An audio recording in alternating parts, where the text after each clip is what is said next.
راستے پر چلنے والوں کی زندگیاں بھی تمہارے لیے نمونہ بن سکتی ہیں، تو پھر آج کے زمانے میں آن لائن والا زمانہ، آرٹیفیشیل والا، انٹیلیجنس والا زمانہ، اس میں قرآن کے مطابق چلنے والی شخصیات کی زندگی کیسے ہمارے لیے رہنما ہو سکتی ہے؟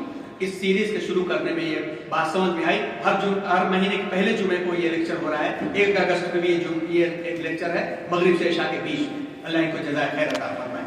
اور صرف وہی کام نہیں ہوا، بلکہ تاریخ کے عنوان پر 5 کتابیں آ گئی، سیرت مہینے کو ملایا جائے تو 5 کتابیں۔ پھر 2017 کے آخر میں موقر ممبران جڑے کہ اسلام کے بارے میں جو کچھ مواد ہے وہ حقوق اللہ تک بہت زیادہ ہے، بلکہ نسلیں یہی سمجھنے لگی کہ اسلام نامی ہے توحید، کلمہ، نماز، روزہ، حج، زکات کا، جبکہ وہ تو بنیاد ہے، بیس ہے۔ بیس کے ساتھ ساتھ حقوق العباد بھی ہے۔ اسلام کی حکمت ہے، نماز کیوں پڑھنا مجھ کو، اس کا سوال بچوں کے ذہن میں آتا ہے۔ کوئی مٹیریل، کوئی مواد تیار کیا جائے اور اس مواد کی تیاری میں مشورے کے بعد رہنما نقوش حصہ اول اور حصہ دوم کے نام سے بھی کتاب آئی، اور اللہ جزائے خیر عطا فرمائے ہماری مسجد کے صدر جناب ڈاکٹر سید ذکی الدین علی صاحب دامت برکاتہم، انہوں نے ان دونوں کتابوں کا گائیڈنگ پاتھ کے نام سے والیوم 1 والیوم 2 کا ٹرانسلیشن کر دیا، اور والیوم 2 چھوڑا جائے تو سارے ایڈیشن اردو والے بھی دونوں ختم ہو گئے، انگلش والے بھی ختم ہو گئے، بس صرف کچھ کاپیاں یہاں پر بچی ہوئی۔ اس طرح سے مواد آیا، اور اسی پلیٹ فارم کی وجہ سے علماء میں الحمدللہ پاور پوائنٹ کے ذریعے سے لیکچر کرنے کا پورے ہندوستان میں موقع رہا۔ 500 سے زیادہ اسلامک تھاٹس پر، اسلامک ایتھکس پر، وزڈم آف شریعہ کے اوپر ہمارے لیکچرز ہو چکے ہیں، اور ہر سال تقریباً 400 سے 500 ینگ جنریشن تربیت پا رہی ہے۔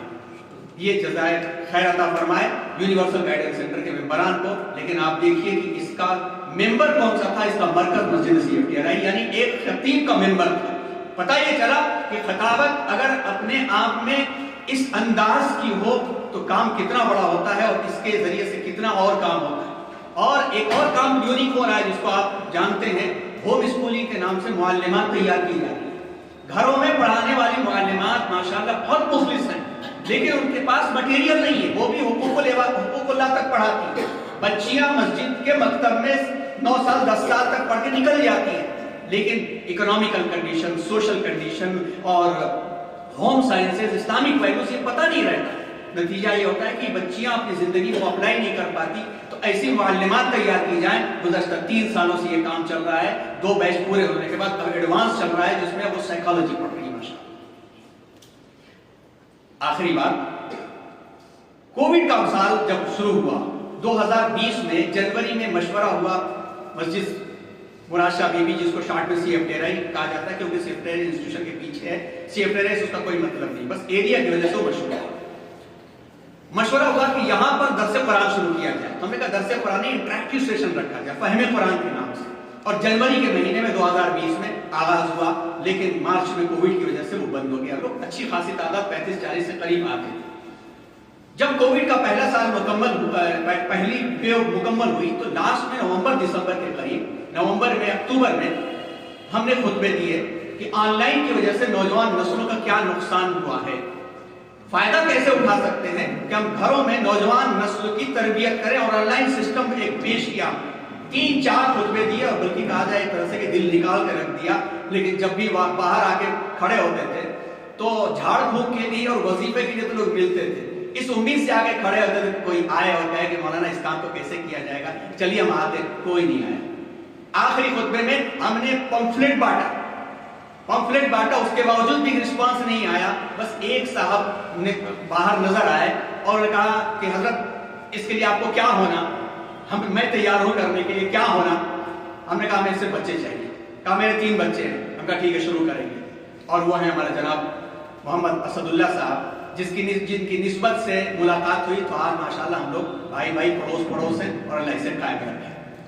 اور وہاں سے پھر انہوں نے United vision charitable welfare trust کا تعارف کرایا، اور اس تعارف کے بعد کیریکٹر بلڈنگ کے نام سے کلاسز شروع ہوئی آن لائن، مغرب اور عشاء کے بیچ میں۔ 5واں سال ہے، 6واں بیچ ہے، 80 کے قریب بچے پڑھ چکے ہیں، اور جو بیسک بچے ہیں وہ ایڈوانس لیول میں آ کے فہم قرآن میں آ گئے۔ جہاں یہ بھی بتا دیں کہ یونائٹڈ ویژن نے فہم قرآن کو بھی اڈاپٹ کر لیا، اور فہم قرآن دھیرے دھیرے آن لائن آ گیا، اور اس فہم قرآن میں جو مخصوص گروپ رکھا جاتا ہے وہ بچے بھی ہیں جو بیسک والے تھے، وہ قرآن کی تفسیر کر رہے ہیں۔ پہلا سال جو تھا وہ انٹروڈکشن آف قرآن کے نام سے رہا، بلکہ اسی کانسیپٹ کی بنیاد پر میری ایک کتاب 2009 میں علوم القرآن کے تعارف کی تھی، اسی کتاب کا انگریزی ورژن شروع کرنا ہوا۔ ڈاکٹر صاحب سے ہم نے جب بات کیا، ڈاکٹر ذکی الدین صاحب سے بات کیا، تو انہوں نے کہا کہ انشاءاللہ، حالانکہ صحت اس وقت کافی ناساز تھی مگر اللہ نے حوصلہ دیا کہ قرآن کا کام تھا اور آپ نے اس کام کو کیا، اور اسی بنیاد پر یہ علوم القرآن کی کتاب آ گئی۔ اور فہم قرآن میں پہلا سال قرآن کے علوم کا تعارف، لوگوں کو شوق پیدا ہوا، پھر الگ سے لے کر الناس تک گئے، پھر ہم لوگ سورہ بقرہ سے لے کر سورہ انعام، کل یعنی پرسوں اتوار کو مکمل ہو جائے گی، سورہ اعراف سے سورہ کہف تک پہنچ جائیں گے۔ اور اکثر افراد لوگ ہیں اس میں ایک طرفہ نہیں ہوتا، پوائنٹ ٹاپک دیے جاتے ہیں، وہ خود اسٹڈی کر کے آتے ہیں، ہم کمنٹس کرتے ہیں۔ تو اب جو چھوٹی صورتیں ہیں نماز میں پڑھنے میں سمجھ میں آنے لگی، ایک چھوٹے سے کام میں اتنا فائدہ ہو سکتا ہے۔ آپ تمام لوگ مل گئے تو کتنا بڑا فائدہ ہوگا۔ اللہ خوب سے خوب جزائے خیر عطا فرمائے۔ آپ کے دلوں میں ارمان ہے تب آپ یہاں پہ تشریف لائے ہیں، اور کتاب جب آئی دیکھی کتاب کمرشل سیل کرنے کے لائق ہی نہیں ہے، اور الحمدللہ میری کوئی کتاب کمرشل سیل ہونے کی غلطی ہی نہیں ہے، اس لیے کہ یہ شاید پہلا مؤلف ہوگا جس کی کتابیں لکھنے سے پہلے اسپانسر ہو جاتی ہے۔ جب اسپانسر ہو جاتے تو میرا کیا کام اس کے اندر، رات میں تھوڑی دیر 2-4 گھنٹہ جا کے کام کرنا کون سا مشکل کام ہے۔ تمام کتابیں یہاں جتنی چھپی ہیں وہ بھی، اور علوم القرآن کی پہلی کتاب آئی 2 لوگوں نے شاید مکمل کر دیا، جب دوسری کتاب آئی تو لوگوں کو اور شوق پیدا ہوا کہ قرآن کی خدمت میں ہم بھی حصہ لیں، کئی لوگ آئے تو کتاب بالکل ویسی سمپل چھاپنے کا ارادہ تھا۔ اس وقت ڈاکٹر صاحب کے نسبت سے ہمارے بھائی توصیف رحیم عارف صاحب دبئی سے، بنگلور سے ہیں، دبئی میں رہتے ہیں، انہوں نے کہا کہ میں اس میں حصہ لینا چاہتا ہوں، تو ماشاءاللہ ایک اچھی کوالٹی پر کتاب آ گئی جو انشاءاللہ آپ لوگوں کے ہاتھوں میں قریب ہوگی۔ بہت بہت شکریہ آپ حضرات کا، اور